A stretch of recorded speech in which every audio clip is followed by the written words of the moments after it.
Judy was boring. Hello. Then Judy discovered ChumbaCasino.com. It's my little escape. Now Judy's the life of the party. Oh, baby, mama's bringing home the bacon. Whoa, take it easy, Judy. The Chumba life is for everybody. So go to ChumbaCasino.com and play over 100 casino-style games. Join today and play for free for your chance to redeem some serious prizes. ChumbaCasino.com. No purchase necessary. Void where prohibited by law. 18 plus terms and conditions apply. See website for details. J360 Radio.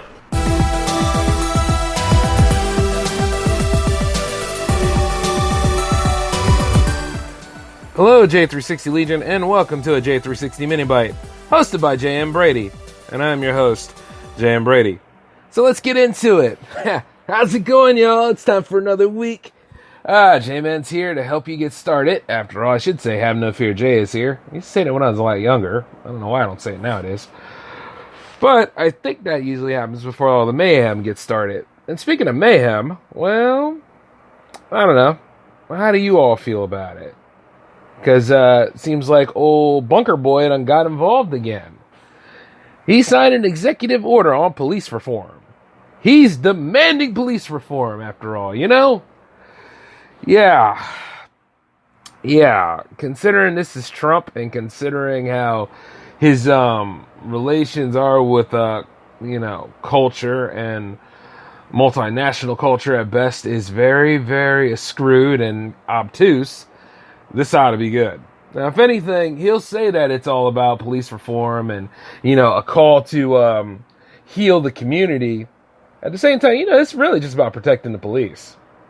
More or less, he's over here talking about, setting up a database regarding tracking potential hires with history of abuse and having mental health professionals accompany them on, different cases such as, drugs, trafficking, and all sorts of other issues, as I'm reading it up on USA Today.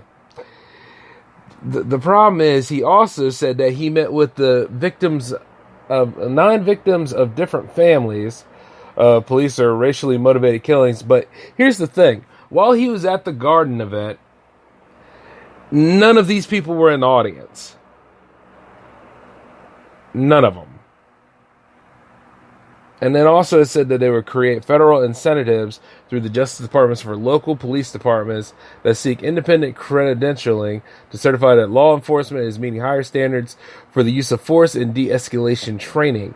He noted that the standards would include banning the use of chokeholds. Even though we've been arguing about that for a while, but still, this is coming from him. It said, especially controversial tactics, he said, except if an officer's life is at risk. So, you mean to tell me, from the people that said that, from the people who can go ahead and plant guns and knives on you, which has happened in Baltimore, which has happened in actually a lot of multiple different cities out here, that if they feel as though their life is on the line, they can utilize the chokehold. You see where, things start to get blurred up, right? You see, where you start to think, it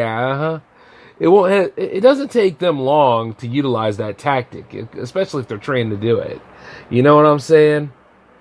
Technically, the hold where George Floyd was killed from was supposed to be utilized where you put the knee upon the assailants or the suspects' shoulder blades. You see what I'm saying? You're not supposed to put it on the throat or the neck. There's a difference between the lethal and the non-lethal. And so far, we're seeing that a lot of mainstream America does not know what that is. Pardon if I'm touching the mic there for a little bit. I'm not in the studio right now. I'm actually out and about in the street. Yeah, right. This is a good time for me to be doing this, right? But hey, I'm on my own land, so I can just enjoy myself. But even then, that doesn't matter because I got to keep an eye and see if Karen, Chad, and Steven aren't out here hopping around. Because, even though there's a curfew in play, which, by the way, it's indefinite as far as we know. And speaking of which, a mural for fallen Delaware State Police has been defaced over here. Somebody went ahead and painted Black Lives Matter on it. I was like, hey, Do what you got to do. Get that message out there. And you see the thing about this database, right? In order to track like when officers have been terminated or decertified or have been criminally convicted for on-duty conduct or face civil justice judgment for improper use of force, it said that the information sharing related to use of force complaints would not apply in instances where a law enforcement officer resigns or retires while under active investigation related to the use of force. It emphasizes that the database would only track episodes in which an officer was afforded a fair process. The hell? So in a way, this isn't even gonna solve anything. And then also there's the qualified immunity, which is a legal doctrine that advocates say shields police from liability, and the White House has called a non-starter for any reform measures. And also, he's been denying and avoiding questions dealing with systemic racism. You all know systemic racism, right? That one thing that actually is a problem and holds back a lot of minorities from making it. The one thing that tries to keep black people down. Especially when they know that they're fighting against something wrong. Which is what we're trying to do. You see, at the end of the day, it's about accountability. It's about reform. I already laid out what defund the police means in episode 155 of the J-Man Show. Like, we could be doing a lot better. I don't know what it is with this country sometimes. Like, I love being an American. There's no way or shape or form that I'd like to trade that away. But I'm not blind enough to see that, there's a lot of problems around here we need to work on. We need to get rid of this political red tape. We need to get rid of this redlining around here. Communities need to be empowered. Communities need to be treated with a lot of respect. There should be no reason why I'm walking out in the street always looking over my shoulder and crap. Not just seeing that, other people that don't like me trying to start some stuff, but the good old government trying to find ways to, screw me over, or try to cap me, or one of these other things. You know what I'm saying? Over nothing. Because once again, see, this will never end. It's going to be an ongoing problem because even though we put it out there, even though we shine a light to this stuff, there's always going to be something done in an obtuse way that doesn't solve anything. And what's going to happen is they'll say that things have been reformed, but not so. Like, there's some people that are trying to find a way to keep, lynching legal. There are some people out there that will do what they can to try to silence anybody. Matter of fact, an activist died not too long ago. After a sexual assault. Now, I'm wondering how they're going to handle that. Because they're already handling what happened in Atlanta in an obtuse way. People are like, oh, if you didn't try to grab the officer's gun, it's like, at the end of the day, there's still some more circumstances behind it. I think the video came out for that one. And you see, it's kind of hard for me to get involved in it, but I'm going to get involved anyway. Because, like I said before, it could be me on that list. It could be anybody I know on that list. It could be any of my family on that list of, legalized murdering. And the truth is, it's like this. I can understand, I can understand, like, if there's somebody that's doesn't care and willfully do a crime and just try to make somebody, you know what I mean? And try to, what can I say? Trying to put it, like, I know what I want to say, but it's on the tip of my tongue. You know what I mean? Try to maim or kill other people or try to disrupt the innocent. You know what I'm saying? Just try to find a way to destroy status quo in a way. And you see, the problem with status quo, much like the talk in town, people will do what they can to preserve it. If you feel comfortable in a time like this, that you might be part of the problem. This has destroyed your worldview in so many ways. This is why, like, the whole thing, like, Blue Lives Matter exists. Even though at the same time, those Blue Lives Matter you're talking about, they're strictly a uniform, and people can take off that uniform anytime they want to and go do what they do. There's a lot there that needs to be done. Like, when you file a complaint against an officer, that complaint needs to be followed through. And then there's a lot of circumstances where, like this whole immunity, it never gets brought up. It never goes anywhere. The whole Justice Department is a joke. It's corrupt in so many ways. Now, sometimes the system does work. Sometimes there are good things that come out of this. But it's very slow, and painfully annoying. And sometimes, and you know what's really bad about it? Those people that feel comfortable about it, they keep thinking that in the end, justice was served. The job was done. As soon as the sentencing went through, that was it. It's never going to end.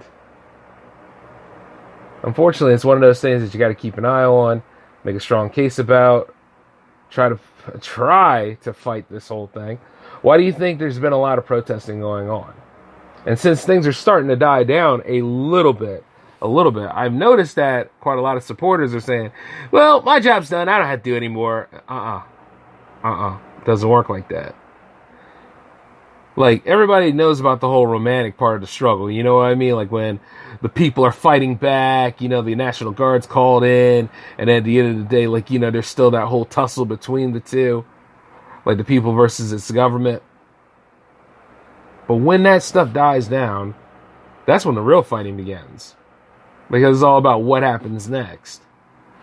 And then every day, we're always looking to see, can things be done a little bit better? Or can things get a lot worse before it gets better?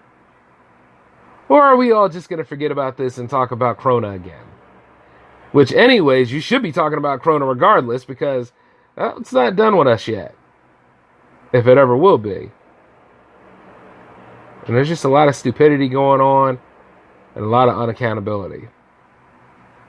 And even with Trump involved in this, as he should be, and he act like why he needs to get involved. And he was also talking some mess about Seattle, too.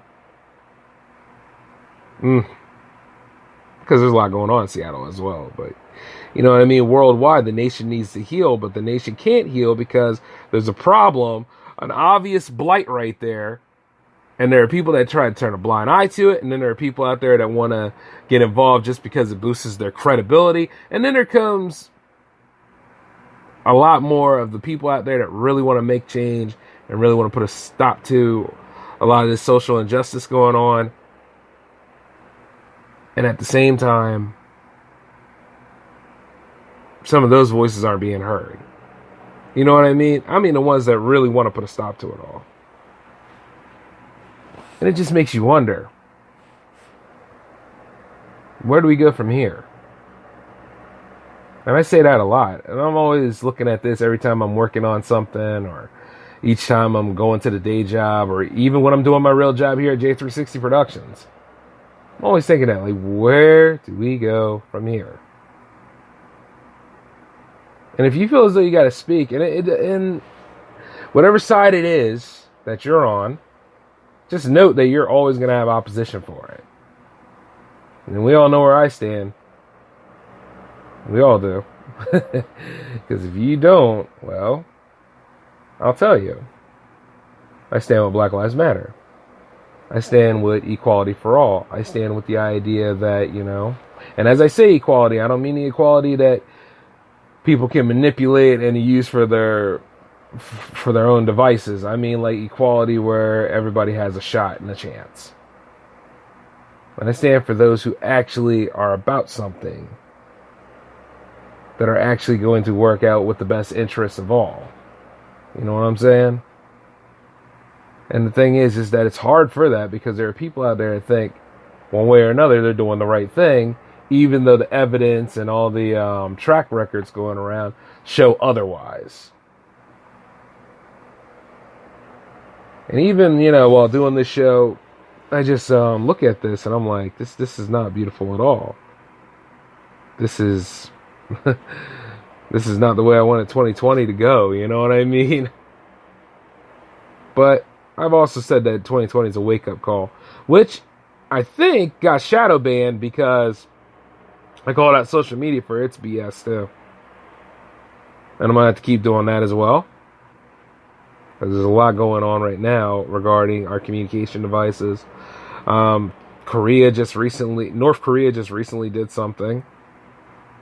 It's too much stuff going on, man.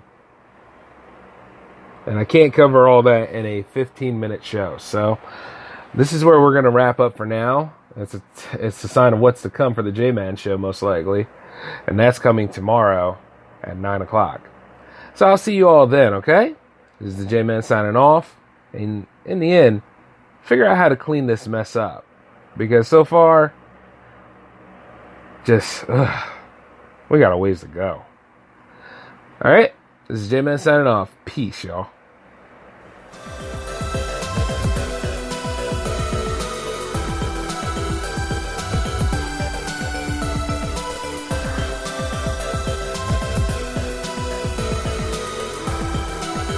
With Lucky Land Slots, you can get lucky just about anywhere. Dearly beloved, we are gathered here today to... Has anyone seen the bride and groom? Sorry, we're here. We were getting lucky in the limo and we lost track of time. No, Lucky Land Casino, with cash prizes that add up quicker than a guest registry.